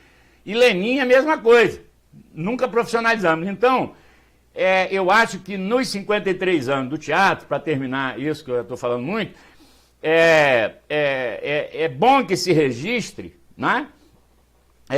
Esses 2 13 de abril, certo? Porque como você citou um pouco antes, está amalgamada, as duas coisas estão amalgamadas, que é Arta, Teatro de Bolso, 13 de abril de 65, 13 de abril de 68. E aí foi o estertor, já foi o final, o ocaso, né, daquele movimento todo que criou o Teatro de Bolso. E veio uma nova geração, uma nova era conosco, com o pessoal hoje que está com o pé na cova, mas assim, rendendo homenagens à Prata, que é da velha guarda, mas que ajudou a refundar a Arta, mas principalmente que revolucionou o teatro, que foi Horácio e Xuxo, né? Xuxo mais político, Horácio mais artístico, mas os dois encarando, né, aquela situação incômoda, terrível, que era da ditadura militar, principalmente do AI-5, final de 68. Então é com muito orgulho, um prazer enorme que eu estou falando aqui para você, que eu aceitei o convite, e de rever, né, que eu não vejo há muito tempo a Auxiliadora, a própria Kátia Macabu. Espero que você e Fernanda, que são minhas irmãs, você e Neuzinha, que são minhas irmãs, é difícil falar isso, porque um é preto, outro é branco, quer dizer, são irmãs, né? Mas são irmãs, né? Assim, claro que sim, gente. Pois é, isso, E aí, nós, para que a gente tome um café, faça uma boa fofoca sobre tudo e vamos conversar, é verdade, sobre o teatro, porque se a Auxiliadora está com essa vontade, vamos dizer, mesmo que seja para o ano que vem, quando a pandemia acabar, que ela não deixe esmurecer a própria ideia dela, que ela fala no início, e Marcelo Sampaio reforça, deixar aquilo ali como casa dos artistas, entendeu? Não manter burocratizado, porque senão as pessoas só vão ali para apresentar o espetáculo. Não, as pessoas têm que estar ali para bater papo, conversar e tal, e trocar ideias. Aí é que surge o movimento, né? E que na fundação possa prestigiar bastante, o máximo possível, né? Claro, o curso livre de teatro. Porque o teatro, Neuzinha está aí como testemunha, gente. Neuzinha Neide, que falou também aí, e tantas outras pessoas. Como é que abre o mundo, a amplitude de mundo que o teatro dá, né? E o teatro, e o nosso teatro, que a raiz dele não é as danças nativas, nem do Egito, nem da China e tal. Nosso teatro é grego, é de persona, né? De assumir outra personalidade. E uma coisa interessante, que a hipocrisia é uma palavra que surge por causa do teatro, é uma palavra grega, né? Hipócrita é a pessoa que vive a outra persona, né? Quer dizer, outra personalidade. É o cara que aparenta uma coisa, mas não é. Esse é o hipócrita, né? Que a gente tem na sociedade, mas na verdade isso vem do teatro. Quer dizer, eu estou aqui como Avelino, a pessoa está me vendo, mas eu estou dizendo que sou outra pessoa, e ela acredita que eu sou outra pessoa. Tanto é que muitos artistas são espancados quando fazem papel de mal, né? Já houve muitos problemas com isso, não é verdade? Quer dizer, porque a pessoa se liga emocionalmente ao papel representado, né? Então, eu sou um hipócrita e continuo sendo, e vou, mesmo que eu não esteja afastado dos palcos, né? Eu amo teatro, assim, teatro. Sua mãe disse que o teatro deu tudo para ela, a vida dela era o teatro, né? E o meu não, que eu sou mais político e tal, mas e também nunca fui um bom ator, e sua mãe foi uma excelente atriz, né? Quer dizer, ela foi considerada por muitos quando ela viajava, e tem pessoas assim de altíssimo nível que já até comunicou com a gente que Leninha era a Bibi Ferreira do interior, vamos dizer, né? Quer dizer, assim, fora da capital, né? Que ela ficou impressionada com a atuação de Leninha na década de 70, na época do Teatro Escola. Quer dizer, então era uma excelente atriz, e eu nunca fui. Eu sou um canastrão, né? Eu não sou um bom ator, mas eu sempre adorei o teatro e sempre fiz teatro, buscando sempre essa parte política, como o Alto Lavrador, como a Favela Ponto 5, que também fomos premiados e tal. Então, olha só, já falamos muito. Quero agradecer demais a você, Fernanda, Neuzinha, auxiliadora. Espera aí um pouquinho, que eu vou chamar aqui para poder a gente finalizar a nossa live, né? Eu vou chamar a Neuzinha e a auxiliadora para poder a gente se despedir. Né? Então vamos nos despedir ao vivo, auxiliadora. Para nos despedirmos e para nos despedirmos do público, né? Ah, tá. Tá. Então, auxiliadora, Neuzinha, cuidado com esse vírus, hein? Não, tô falando sério, porque você está trabalhando e é um perigo enorme, porque o organismo nosso é diferente. Tem organismo, quer dizer, o cara que pegou Covid não aconteceu quase nada, né? Mas tem outras pessoas muito fortes que morreram. Tá certo? O seu amigo nosso amigo não morreu. Inclusive jovens, infelizmente. Inclusive jovens. Quer dizer, então, os organismos são diferentes e esse vírus, ele é violento, né? Ele é então, perverso, maldoso. Isso, e você que está mais fraquinha, mais velhinha, tem que ter mais cuidado. Tem jeito para Ferreira, tem? Não tem, não. Então, Neuzinha, auxiliador, eu ajoelho para falar com a auxiliadora. Isso aí ela tem que deixar isso registrado aqui nessa live, que vocês chamam, eu não gosto, eu gosto de transmissão. Quando eu vou falar com a auxiliadora, ela é muito baixinha, eu fico de joelhos. Aí, e beijo a mão dela, não é não? Não é não, auxiliadora? Ah, Ferreira. É verdade, eu fico de joelhos, pego a mão de auxiliadora e beijo como se ela fosse uma princesa, porque ela é muito baixinha, né? Para eu ficar na altura dela, eu tenho que ficar de joelho. Perto de você é muito alto. Mas, Neuzinha, deixa suas palavras Neuzinha. Aí finais para poder a gente se despedindo dos nossos amigos. Obrigado, Marcelo Sampaio, meu amigo, meu irmão. Então, minhas palavras são de gratidão, de emoção. Como eu escrevi ali, né, no chat, eu considero Avelino Ferreira uma enciclopédia humana. Que memória, que narrativa, né? Nós vamos poder, quem sabe mais à frente, se a gente não morrer antes, né? Falar um pouco mais do Teatro do Bolso, depois de toda essa história, né? Porque foi a partir dessa história que o Teatro do Bolso continua ainda vivo, presente, e a classe artística gritando por ele, que realmente é a casa dos artistas. Muito obrigada, mesmo. Eu que agradeço, Neuzinha. Você é uma pessoa maravilhosa. Olha só, auxiliador, você ouviu Neuzinha. Eu vou mandar, então, a minha conta para você do banco, tá certo? Tá bom. Com a palavra agora, então, nesse nosso momento de despedida, presidente da Fundação, professora Auxiliadora Freitas. Pois é, eu já agradeci no início, vou agradecer aqui de novo a Avelino, né? Agradecer a ele por essa aula que deu aqui para a gente, da história do nosso teatro de bolso, quantas pessoas eu estou vendo aqui, acompanhando, né, que estão assistindo esse momento. Então, o teatro de bolso ele tem uma sinergia muito forte com o setor artístico da nossa cidade. Ele é realmente a casa do artista, do teatro, né? E eu acredito no teatro. O teatro, ele é muito mais do que entretenimento. Quem pensa que teatro é entretenimento apenas, né, está redondamente equivocado. Porque o teatro, ele tem o papel de educar. Ele educa, ele conscientiza, né? Ele trabalha e mostra para todos nós as emoções, os problemas, a vida. Ele desperta empatia. Ele é libertador, transformador, né? É um instrumento de cidadania maravilhoso. Ele promove o movimento da vida e as transformações, né? Então, o teatro de bolso, ele tem esse papel muito enraizado nos artistas da nossa terra.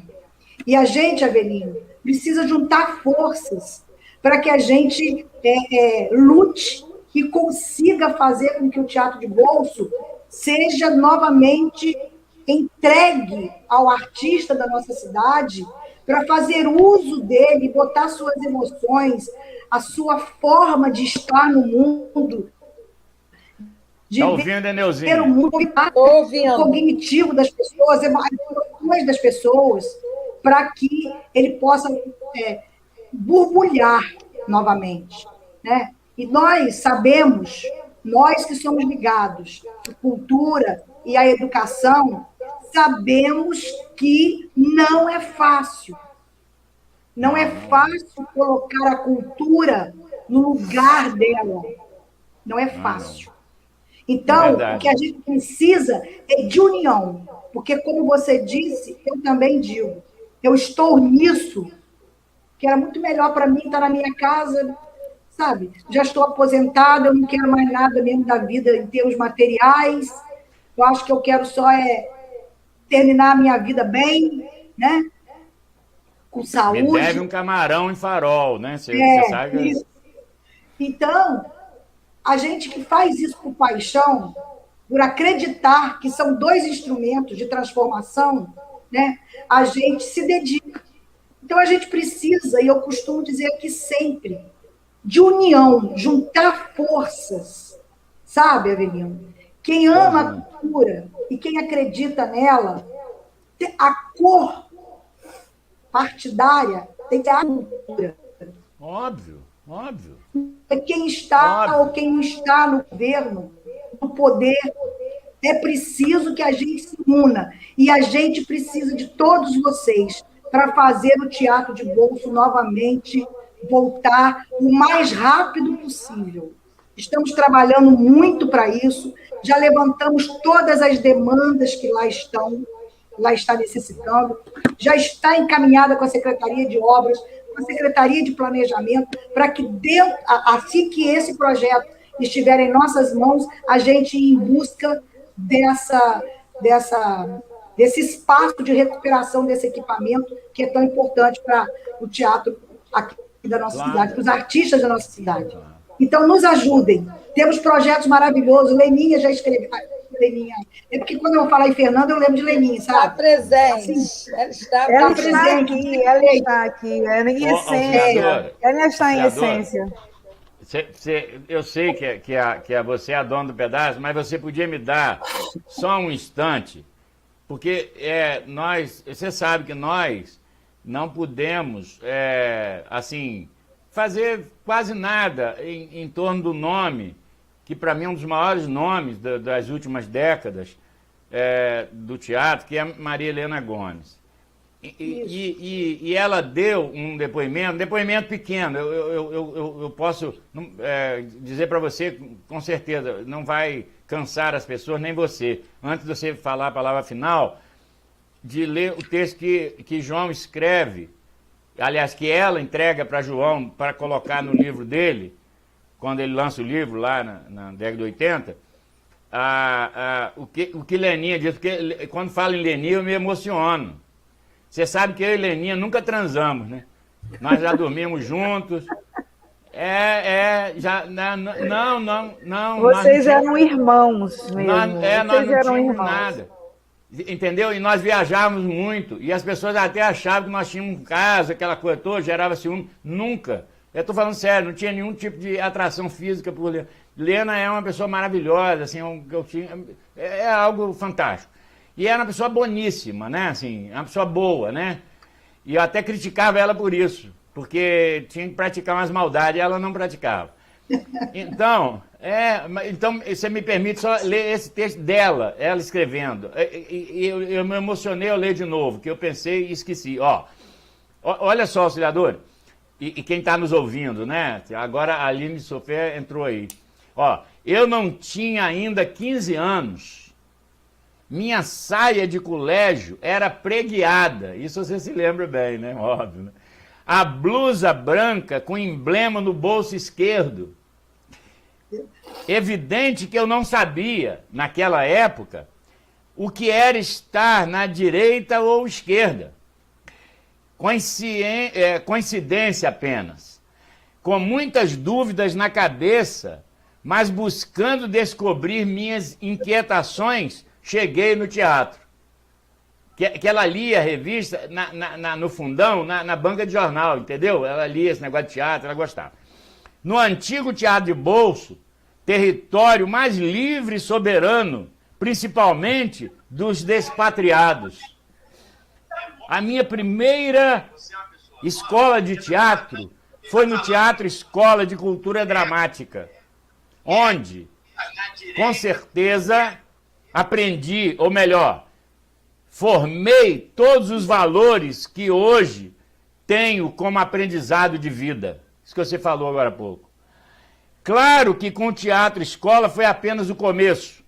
O exercício do teatro é infinito. Sempre começa, sempre se aprende. Considero o movimento do teatro escola muito importante para a história dos artistas que fizeram parte desta experiência nova no teatro campista e para os que vierem depois. A mim, particularmente, o teatro de bolso ensinou, além da arte, o exato tamanho da minha personalidade. Essas palavras de Lena para o teatro de bolso. Eu tenho assim uma lembrança de Lena incrível, uma pessoa maravilhosa. Quantas coisas nós confidenciamos uma para a outra nessa nossa caminhada. Então, eu tenho um carinho muito grande por Lena, né? E maravilhoso o texto. E eu queria dizer a você, Avelino, que eu não poderia terminar essa live, né, sem dizer isso. Eu acredito no coletivo. Eu acredito que a gente vai poder, porque nós queremos. Nós estamos de alma, com paixão e com crença de que a cultura, ela liberta um povo. Ela transforma uma sociedade. Muito bom. Por isso que ela é tão, assim, né, negada por autoridades. Sim, claro. Ao longo da sua história. Por isso ela é tão negada, porque as pessoas têm medo disso, né? Mas nós vamos resistir, insistir e lutar.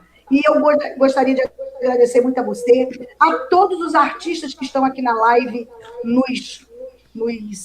participando desse momento, mas eu não poderia deixar de lembrar alguns nomes aqui, que passaram pelo teatro de bolso e que fizeram a nossa história no teatro campista. Então, eu queria homenagear, nesse momento, a todos vocês que estão aqui nos assistindo, ouvindo, a todos os artistas, né, que participaram disso tudo, e lembrar e agradecer a Horácio de Campos Soares, a Xuxa, a Fernando Leite, Leonice Pereira, Dedé Muilarte, Avelino Ferreira, João Vicente Alvarenga, Antônio Matheus Garotinho, Luiz Carlos Soares, Arthur Gomes, Ronei Brandão, Adeilson Trindade, né? Maria Helena Gomes em memória, Hervé Salgado em memória, José Luiz Sodré, Prata Tavares, Ruth Ribeiro do Rosário, Eli Borges, Ricardo Peçanha, Antônio Cavalcante Capi, né?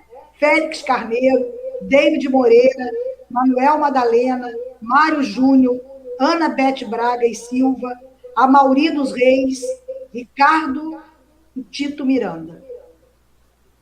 A todos vocês que fizeram a história do Teatro de Bolso ser essa história tão bonita e rica, muito obrigada. Você sabe quem está nos assistindo? Só para terminar, quem está nos assistindo nos Estados Unidos? Péricles Emanuel. Ele entrou aqui, mas Péricles Gonçalves. Péricles era um apaixonado pela arte, pela dança, ganhou muitos prêmios e tal, e depois virou cantor a partir do primeiro, do Festival da Primavera que Garotinho criou, e que Aloysio Balbi ganha o festival, e ele ganha, com a música de Aloysio Balbi, o melhor intérprete. E a partir dali virou cantor. Hoje mora nos Estados Unidos há muitos anos, aliás, né? E assim, é muito reconhecido, tem uma voz maravilhosa, né? Porque ele canta como os americanos, né? Ele gosta muito de jazz, blues e tal. E ele falou: Avelino, não posso perder essa história do teatro, onde eu tenho uma pequena, mas assim, importante participação do buchicho, né? Do pessoal que circulava no teatro.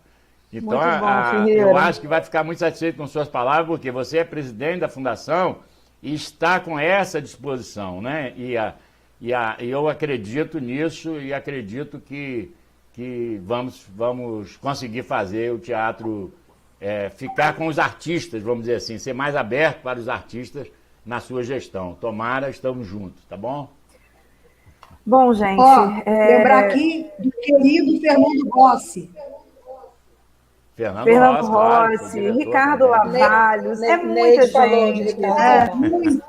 E assim, e todos, né, que já não estão mais aqui neste mundo, e os que ainda estão, todos estão presentes, e estarão presentes sempre, né, na história do Teatro de Bolso, né?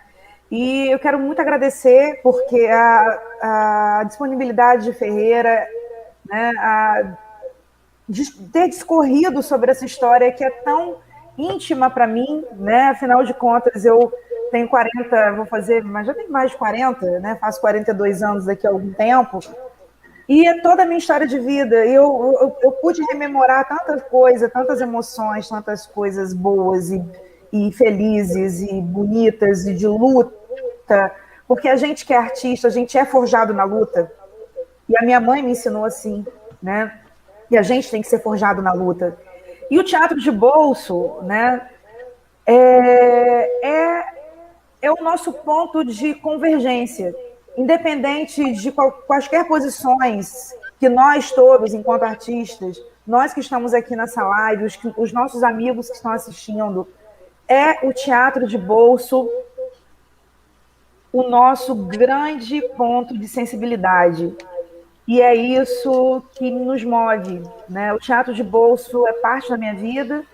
Foi no Teatro de Bolso que eu praticamente nasci, como todo mundo fala. Foi no Teatro de Bolso que eu me despedi de minha mãe, como vocês sabem. Eu disse que eu não entraria mais lá.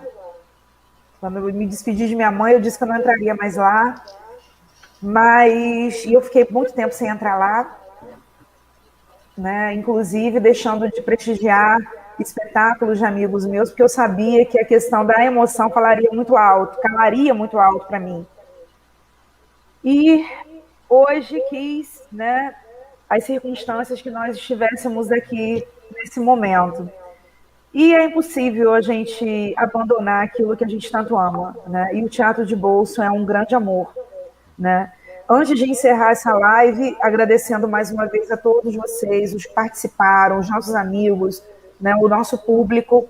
Quero agradecer ao Espaço Multicultural Kátia Macabu, porque nós tivemos um problema na geração do nosso link para a transmissão no YouTube da Fundação Cultural Jornalista Oswaldo Lima, e Kátia, muito gentilmente, nos ajudou nesse sentido. Então, Kátia, deixo aqui meu agradecimento em nome dessa transmissão e da Fundação também para você. Muito obrigada. Né? E, auxiliadora, vamos juntos, né? Com Ferreira, com Neuzinha, para poder vamos nos inspirar naqueles artistas lá na década de 60, que a partir da sua força, da sua luta, entregaram esse teatro que hoje a gente comemora com seus 53 anos. Eles têm que ser inspiração para nós hoje, porque hoje essa é a nossa luta. Verdade. Eu só queria pontuar aqui, bem rapidinho, a minha gratidão, né, de ter sido dirigida em toda a minha trajetória por Orávio, que é um dos responsáveis, né, pela existência também do teatro, e de ter tido Maria Helena Gomes, a minha Heleninha, a primeira diretora, minha primeira. Talvez, se não tivesse sido a direção dela, eu nem estaria hoje no teatro. É isso, gratidão a todas essas pessoas. Bom, a todos só vocês. Quero aproveitar para poder lembrar a nossa agenda de amanhã e de quinta-feira, amanhã, às 19 horas, nós estaremos com a aula de dança livre pelo canal, aí vai dar tudo certo, né? Eu espero, pelo canal do YouTube da Fundação Cultural Jornalista Oswaldo Lima, com a animadora cultural Neide Brasil. E no dia 15, na quinta-feira, a gente vai ter uma mesa sobre a importância do curso livre de teatro na definição da vida profissional de ex-alunos do nosso curso livre. A mediação vai ser de Kátia Macabu, então a gente conta com a presença de todos vocês, com a colaboração, com a participação, mandem perguntas, interajam, porque o teatro é isso, né? É interação, a gente está interagindo incessantemente uns com os outros. Né? Eu estou muito emocionada, eu acho que... Obrigada por tudo. Uma frase para terminar. Para aí, auxiliador, só uma frase. Uma frase mesmo. Fernanda, ela nasce com abertura política. Entendeu? Quer dizer, olha só, tem algo a mais. Ela nasce praticamente dentro do teatro em 1979... junto com a abertura política. Quer dizer, a mãe abre as pernas para ela nascer e o Brasil abre as portas para todos os caçados e a gente parar das perseguições tão violentas, que só parou em 85, né? Mas em 79, que é o fórum bem simbólico. Bem simbólico. Gente, então é isso. Muito obrigada pela presença de todos vocês. Até amanhã, às 19 horas. Obrigada. Tá, tchau. Obrigado, auxiliadora. Todo mundo que participou. Tchau. Tchau.